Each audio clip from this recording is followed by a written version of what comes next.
Assalamualaikum warahmatullahi wabarakatuh. Bismillahirrahmanirrahim. Alhamdulillahirabbil alamin. Assalatu wassalamu ala asyrofil anbiya wal mursalin sayyidina Muhammadin wa ala alihi wa ashabihi ajma'in. Amma ba'd. Sahabat Ikram, pertama kali marilah kita panjatkan syukur kepada Allah Subhanahu wa taala yang telah memberikan nikmat taufik hidayah inayah kepada kita. Dan selanjutnya sholawat dan salam semoga tetap tersanjungkan kepada Muhammad Sallallahu Alaihi Wasallam. Pada kesempatan yang baik ini saya ingin mengambil kisah keteladanan Umar bin Khattab. Tentunya kita semua mengetahui bahwa Umar bin Khattab adalah salah satu sahabat Rasulullah dan dia adalah khalifah. Selain itu, Khalifah Umar bin Khattab mempunyai profil tubuh yang begitu tegap, gagah perkasa, dan punya pedang. Di mana pedangnya itu oleh orang Arab diberi nama yaitu Asadullah. Karena Umar sangat pandai dalam memainkan. Maka itu, sebelum dia masuk Islam, artinya Umar adalah pemimpin kafir Quraisy. Nah, kemudian pas umur 27 tahun, Umar bin Khattab masuk Islam. Nah, maka dari itu dia adalah seorang yang mempunyai postur yang tegap, kemudian gagah perkasa.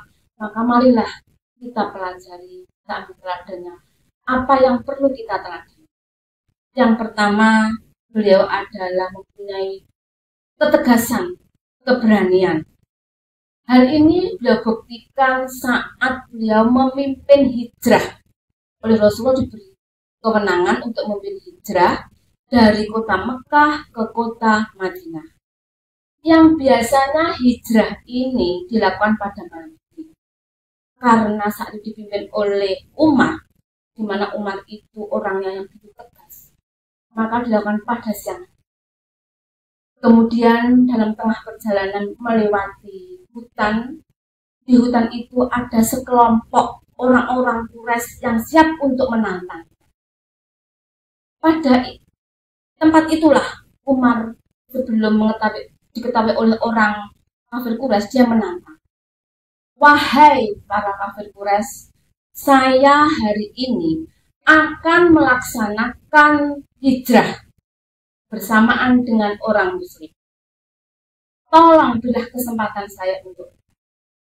Tetapi jika kalian menginginkan anak kalian menjadi anak yang yatim, hidupmu diratapi oleh orang tuamu, istrimu menjadi janda, maka hadapi saya satu persatu. Itulah tantangan Umar kepada orang kafir Quraisy, anak-anak. Kemudian ternyata tidak ada. Nah, maka Umar dan orang muslim lewat aja sampai pada tempat tujuan yaitu kota.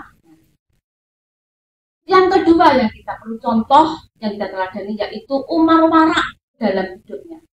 Hal ini dibutuhkan oleh Umar saat beliau diberi susu perahan oleh tukang susu. Saat itu ada onta yang diperah, kemudian oleh tukangnya dikasih kepada Umar. Wahai Amirul Mukminin, ini minumlah. Tetapi apa yang dilakukan Umar? Umar tidak begitu langsung minumnya. Dia hati-hati, warak di hidupnya. Dia memanggil Ali. Wahai Ali, saya diberi susu oleh orang ini. Ini padahal onta sedekahan. Apakah ini halal untukku? Maka Ali menjawab, wahai Amirul Mukminin, minumlah. Itu halal buat kalian. Maka Umar mau meminum.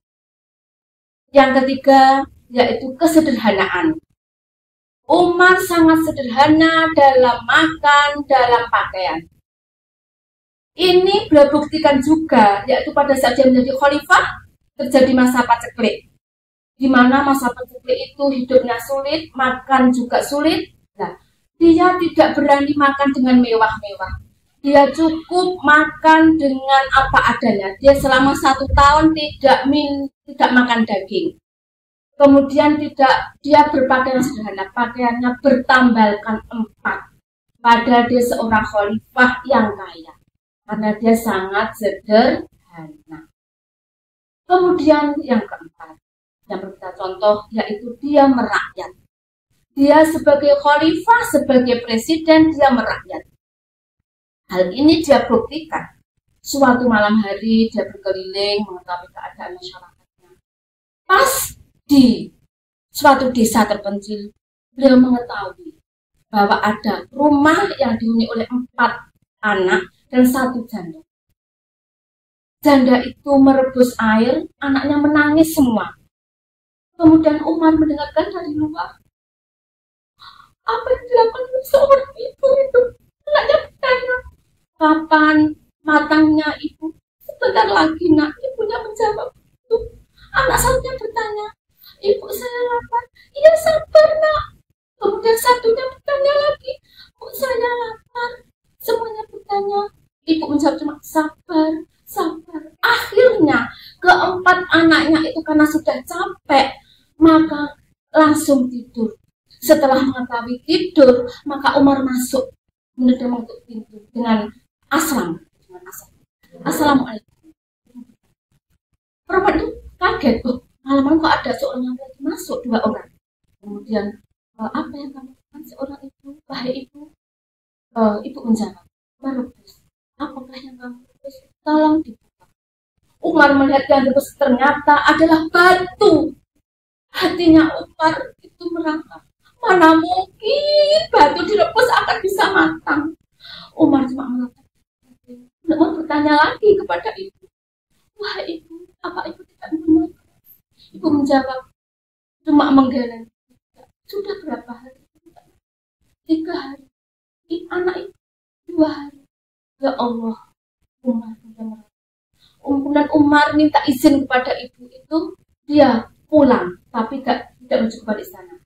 Yang dilakukan Umar adalah pulang menuju ke Baitul Mal. Dia ambil beras sendiri, dia pikul sendiri. Karena Aslam sebagai asistennya, Aslam bertanya, wahai khalifah, saya bawakan aja berasnya. Umar menjawab, tidak, saya ternyata sebagai pemimpin. Ada rakyat saya seperti itu Aslam. Saya kasihan Aslam. Dengan menangis dan bertanya itu. Kemudian sampai di rumah ibu janda tadi, dia merebus sendiri sampai matang. Setelah matang baru ibunya, anaknya disuruh makan. Setelah semua sudah makan, Umar minta izin. Sebelum izin, Umar mengatakan kepada ibu, wahai ibu, tolong besok pagi kamu beserta anakmu datanglah ke istana. Temuilah Khalifah Umar. Betul, ternyata pagi harinya itu ibu itu datang ke istana menemui Umar. Ternyata yang dia tatap adalah, itu kan orang tadi malam datang. Betulkah kau adalah Khalifah Umar kemarin datang? Kemudian ibu itu sujud, dia minta maaf. Ternyata dia tidak datang adalah Umar. Tetapi wah sahabat ikram, apa yang dilakukan oleh Umar? Dia tidak memberi maaf. Dia malah sebaliknya minta maaf kepada ibu itu. Maafkan saya, ternyata saya menjadi pemimpin yang kurang tepat. Maafkan saya ibu. Kemudian ibu itu juga memberikan maaf sama saya. Kemudian Umar menyuruh kepada ajudannya untuk mengambil 10 karung beras dan kemudian langsung disuruhkan untuk mengantar pulang. Demikianlah para sahabat ikram rahimakumullah, sedikit yang kita bisa pelajari, yang bisa kita ambil dari Umar. Yang pertama, dia adalah seorang yang gentle, dia orang yang tegas berani. Kedua, dia orang yang hati-hati dalam hidupnya. Yang ketiga, dia adalah orang yang sederhana dalam hidupnya. Yang keempat, dia adalah khalifah, presiden. Dia adalah sangat merakyat, menghargai rakyat. Maka marilah kita contoh pribadi. Sekian dari saya, dan sebelum saya tutup, saya ingin membacakan sebuah pantun. Racun ular sangat berbisa, racun tak ada pada buaya. Tidak sembahyang, tidak puasa, maka nerakalah balasannya. Sekian dari saya. Jika ada kurang lebih, mohon maaf. Aku kalam. Wassalamualaikum warahmatullahi wabarakatuh.